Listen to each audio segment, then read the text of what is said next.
Hello all, welcome to Gurukul CAT 100 series, a series designed to take you from your study room to your corporate boardroom. I am Deepak and this is Daily Quant with Deepak. Hi all, welcome back to day 24 of 100 days to CAT Quant series.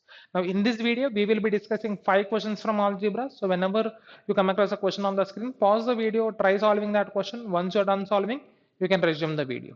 And in case if you want to attempt these 5 questions as a test, you can log into our portal, the gurukul.org.in.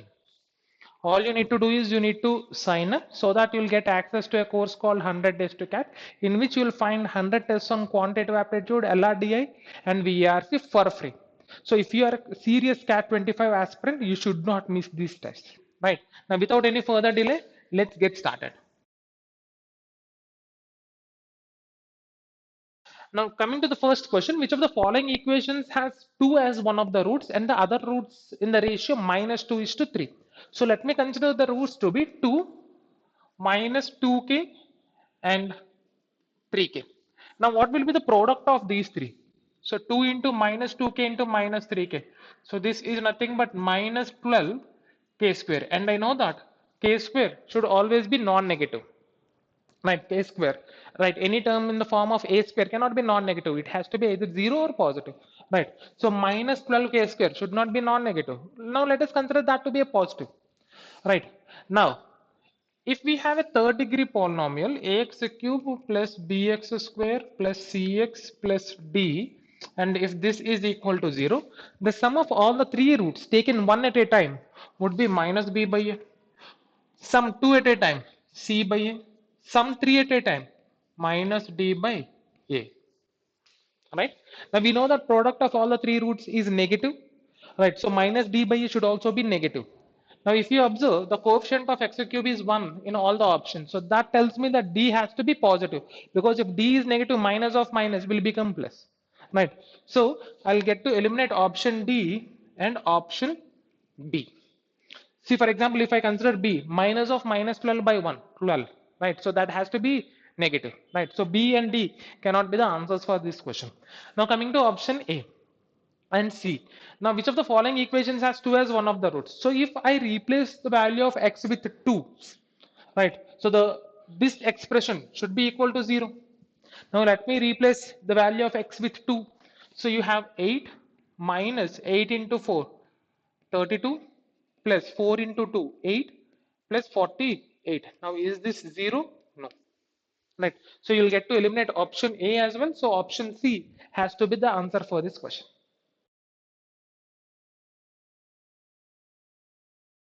Now coming to the second question. If y and x are positive integers, then what is the minimum possible value of x plus y for which y log 10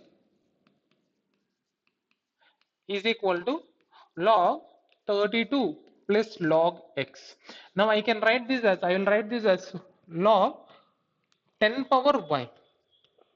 This should be equal to log x plus log y, log xy. So this would be log 32 into x. Now let me write 32 as 2 power 5 into x. Right? Now I can cancel log on both sides. Cancelling log means if log x is equal to log y, then by default x is equal to y. So 10 power y should be equal to 2 power 5 into x. Now 10 power y can be written as 2 power y into 5 power y is equal to 2 power 5 into x. Now we need to find the minimum values of x and y. So the value of y has to be 5 and the value of x has to be 5 power 5. Right. So 2 power y into 5 power y. Now this will be equal to 2 power 5 into 5 power 5. Right. So when y is equal to 5. So when the value of y is equal to 5, the value of x will be 5 power 5, which is 3125. So the minimum value of x is 3125. Minimum value of y is 5. So 3125 plus 5, 3130 should be the answer for this question. Now coming to the third question. If x and y be two positive numbers such that x plus y is equal to 1, then the minimum value of x plus 1 by x whole square plus y plus 1 by y whole square. Right. Now let me expand this. So you'll have x square plus 1 by x square plus 2 plus again y square plus 1 by y square plus 2. Now let me regroup them. So x square plus y square plus 1 by x square plus 1 by y square. So x square plus y square by x square y square plus 4. So we need to find the minimum value of this expression. Right, x square plus y square, a square plus b square can be written as a plus b whole square minus 2ab. Right, now I'll be writing x square plus y square as x plus y whole square minus 2xy. Right, so x square plus y square is equal to x plus y whole square minus 2xy. So x square plus y square can also be written as, we have the value of x plus y as 1, 1 minus 2xy. Right, now we need to have the minimum value of this. Now when will x square plus y square be minimum? Right, when this is minimum. For this to be minimum, this has to be maximum, because you are subtracting something from 1. Right, this will be minimum when 2xy is maximum. Right, now when will 2xy be maximum? When xy is maximum. So let us try to find the maximum value of xy, given that x plus y is equal to 1. Now here we can apply this rule, am greater than or equal to gm. Now what is am for x and y? X plus y by 2 should be greater than or equal to root xy. Now we know the value of x plus y, 1. 1 by 2 should be greater than or equal to root xy, or 1 by 4 should be greater than or equal to xy. Xy should be less than or equal to 1 by 4. Then what will be the maximum value of xy? 1 by 4. Right, now xy will be maximum when x is equal to y. Right, so you can also remember this. Right, if sum of two numbers is constant, the product of two numbers will be maximum when they are equal or almost equal. Right, so we have the maximum value of xy to be 1 by 4. Now we need the minimum value of this expression, x square plus y square.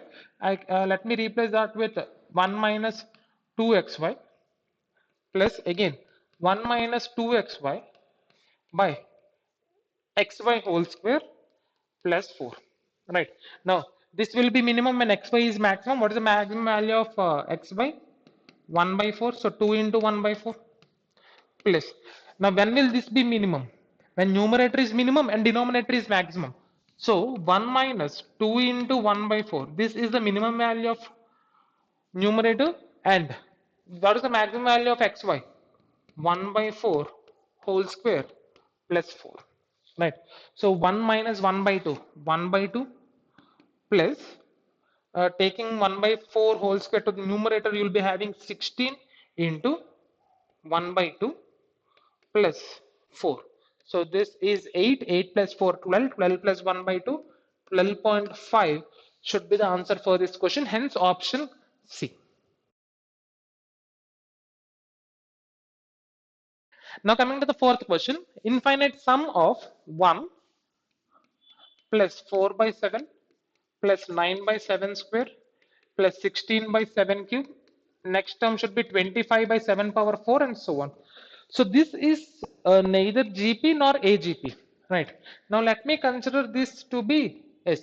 Now in all these types of questions, now all you need to do is you need to multiply this sum. If I consider the sum of all these terms as S, let's find S by 7. Now, how do we get S by 7? Divide both LHS and RHS by 7. So, you will be having 1 by 7 plus 4 by 7 square plus 9 by 7 cube plus 16 by 7 power 4 and so on. Now, let's subtract equation 2 from equation 1. Now, if I subtract, what do we get? 1. 4 by 7 minus 1 by 7. 3 by 7 plus 9 by 7 square plus minus 4 by 7 square, 5 by 7 square plus 16 by 7 cube minus 9 by 7 cube, 7 by 7 cube plus so on. Now this is equal to s minus s by 7, 6s by 7. Now if you observe, this is now an AGP, arithmetic geometric progression, right? Now we have 1 plus 3 by 7 plus 5 by 7 plus 7 by 7 cube, sorry, 5 by 7 square, so on. This is equal to 6s by 7. Now again, let's repeat the same process. Now let me divide this by 7, right? Both LHS and RHS. So here you will be having 6s by 49, and here 1 by 7 plus 3 by 7 square plus 5 by 7 cube plus 7 by 7 power 4 and so on. Now let me subtract this equation from the top. So you will be having 1 plus 3 by 7 minus 1 by 7, 2 by 7 plus 5 by 7 square minus 3 by 7 square, 2 by 7 square plus 7 minus 5, 2 by 7 cube, so on. Now this is nothing but 6s by 7 minus 6s by 49. So that would be 7 into 6, 42, 42 minus 6, 36 is by 49, right? Now what I'll do is, I will add 1 and subtract 1. Now if you observe, now this is nothing but 2 into 1 plus 1 by 7 plus 1 by 7 square plus 1 by 7 cube, so on till infinite terms minus 1. Now this is 36s by 49, right? So 2 into 1 plus 1 by 7 plus 1 by 7 square plus 1 by 7 cube, so on till infinite. Now this is nothing but a geometric progression where the common ratio is less than 1, right? So the infinite term sum would be 2 into a by 1 minus r. Now minus 1, this is equal to 36s by 49. So this is nothing but 2 into 7 by 6 minus 1 is equal to 36s by 49. This is 3. 7 by 3 minus 1.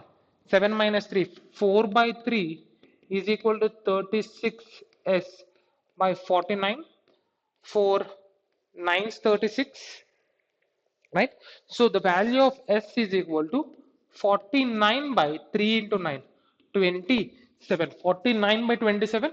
Hence option C should be the answer for this question.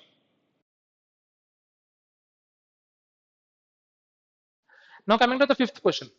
Fourth term of an arithmetic progression is 8. Now let the first term be a and the common difference be d. So fourth term is nothing but a plus 3d. So nth term is a plus n minus 1d. So fourth term would be a plus 3d.